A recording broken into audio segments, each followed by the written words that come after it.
Hey guys, how's it going? Ashley here, welcome back to another video. This is the Uninformed Car Designer, and this is a video that I could not wait to make. Didn't expect to make it today. This caught me out of left field, came out of nowhere today on my newsfeed, and I couldn't be happier. It is beautiful. Yeah, I love it. It's, for those of you who know me, electric vehicles scare the crap out of me. Not necessarily because I don't like electric cars. I think they're a fantastic necessity that we definitely need in order to sustain the environment and the earth and everything like that. I am all for electric vehicles, but it's the idea of the electric vehicle taking over completely from the combustion engine, and I would like a partnership. But I'm a realist.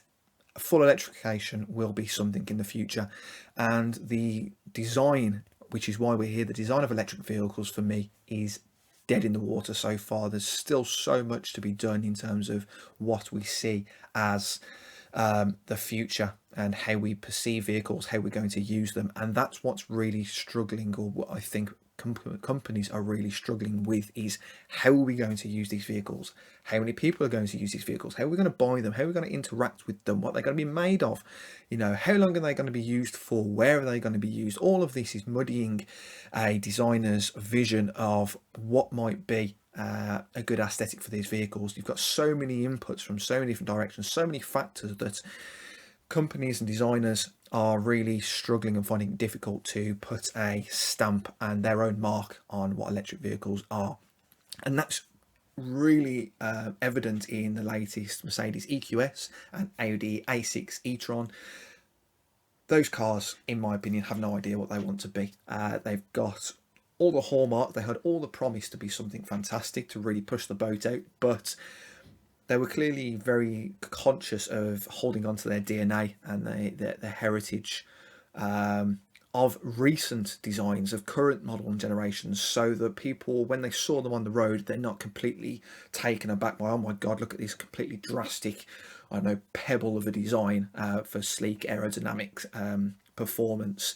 Look at this minimalism in terms of detailing, the paneling, all that sort of stuff, which kind of you can imagine as an electric vehicle. I think anyone who's into design definitely sees electrification, the benefits of the minimalism that comes with it.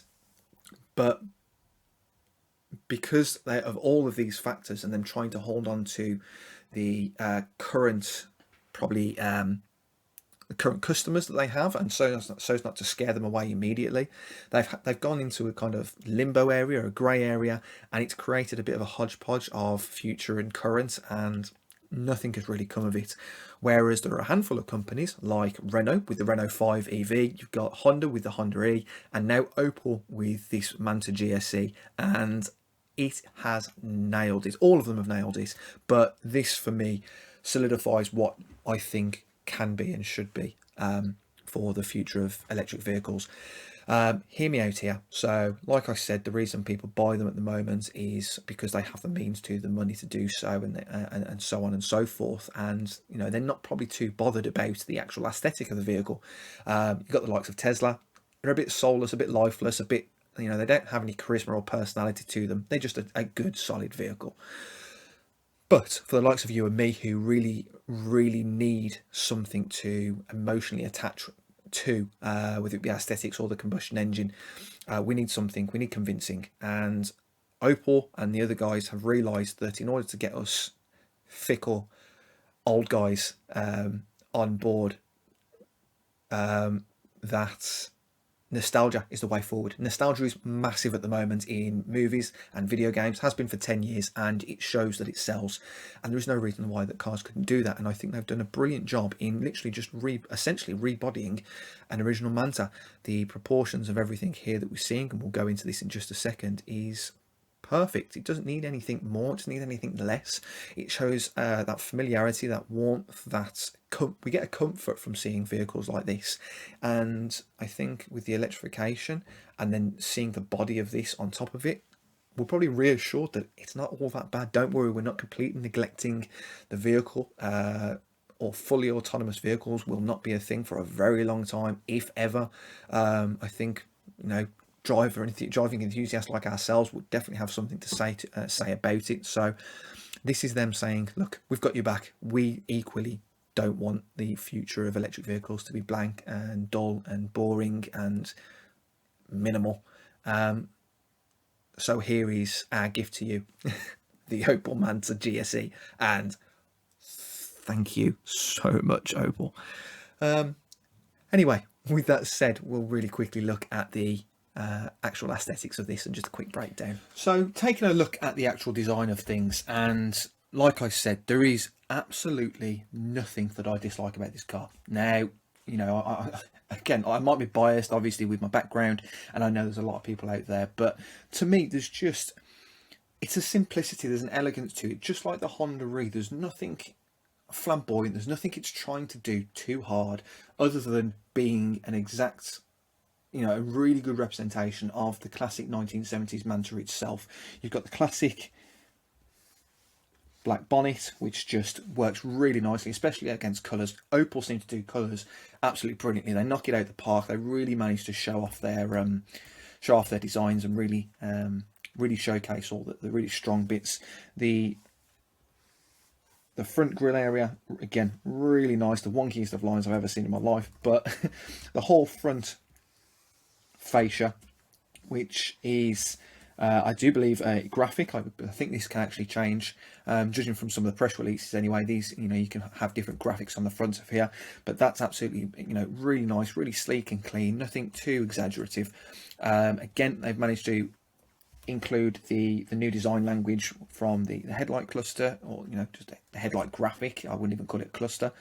Again, really clean, minimal, just bringing it up to modern standards. You've got a really nice, exaggerated rocker and body roll in there, and you can see, we'll see more from the front end, but just the tuck under, the tumble of this vehicle is fantastic. The stance that it's given, proportions, just they're just brilliant. I can't sing this car's praises enough. Moving quickly onto this front end, you can just see how much of a tumble there is to all of these surfaces, to the rocker underneath, giving the vehicle some really nice hefty bit of stance with those wheels poking out just a little bit. You've got a really nice simple lower grille. Obviously, all you need for an electric vehicle, and all the batteries are usually situated right through the centre of the vehicle to keep, you know, low gravity and all that. All you need to do is cool that. Be interesting to see what motors they put in and how many they put them in, whether they put two, one in the front and rear, or just all in the rear. I presume the rear. I like to think that this could be a really pretty sweet rear drive electric vehicle. Again, the simplicity and the classic take on these square wing mirrors. Now, I don't mind actually the cameras that we're starting to see on a lot of vehicles now. It actually frees a lot of side space, and it can actually sleek up and soften up the actual form without being interrupted by really large, cumbersome wing mirrors. But they do look a little bit too small, so it'd be interesting to see whether they get either larger on the main the production vehicle, if this ever gets released, or if that's actually a camera that we can't see from behind here. And these are just kind of, again, just for a bit of familiarity. Yeah, just everything, all the proportions, the tumble, the width, the body, really nice. I love this front simple graphic, as I've said before. You can see just the faint outline of what look like maybe your high beams.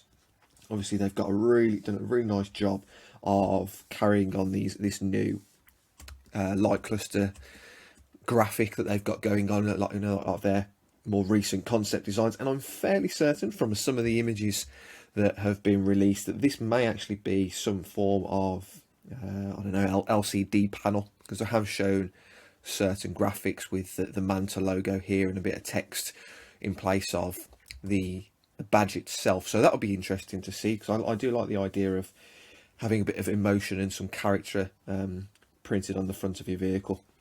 But yeah, all in all, I absolutely love it. I really can't see something wrong with this vehicle. Again, I'm seeing it through rose tinted glasses. Nostalgia is very prevalent here, and as I said earlier, we're all, I think, hankering for a bit of nostalgia, whether it be video games and movies. But I'd love to get your opinion. I'd love to hear whether you think this is a good thing, this is a good direction.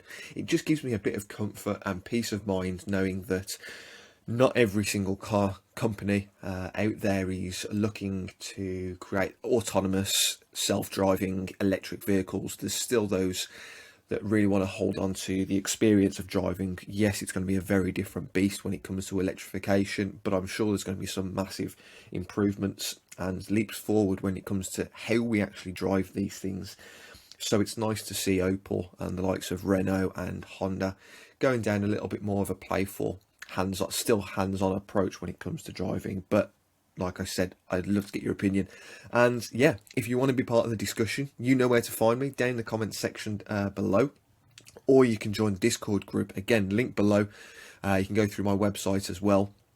And we just got a group of great individuals over there, really just talking, enjoying all things cars and sketching and games. So feel free to join over there and jump in with the conversation. But until then, guys, it's been a real pleasure, and I look forward to seeing you in the next video. Bye.